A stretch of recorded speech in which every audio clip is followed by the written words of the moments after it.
Descobrir quins factors de risc predisposen a desenvolupar la malaltia de l'Alzheimer per poder treballar en la prevenció.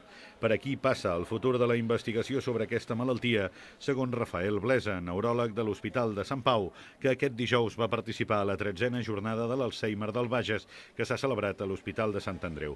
Blesa, un dels experts més reconeguts en aquesta matèria, va aportar dades i estudis que demostren que els hàbits de vida saludable ajuden a prevenir l'Alzheimer. Pel que fa als fàrmacs per frenar la malaltia, Blesa es va mostrar esperançat de que n'hi hagi de nous en un termini de 5 anys, gràcies a la recerca que s'està duent a terme.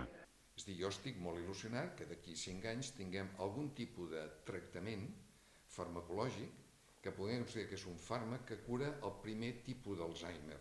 No cal que sigui el càncer que es curi, l'Alzheimer que es curi, igual que no es cura tots els malalts de càncer, perquè n'hi ha molts tipus. Per desgràcia, sabem ara que quan diem Alzheimer hi ha molts tipus de malaltia que diem Alzheimer i hem de començar a buscar la manera d'identificar cada un d'aquests subtipus d'Alzheimer, fer-li un tractament específic amb la mateixa metodologia que es fa avui dia per tractar i curar els càncers. Malgrat tot, assenyalava que cal que la investigació sobre l'Alzheimer esdevingui una prioritat política i s'hi destinin els recursos necessaris. Per tot això, encara queda molta feina per fer. Hi ha un problema, que és que estem posant els recursos, una cosa molt important, que és l'atenció del malalt i de les famílies.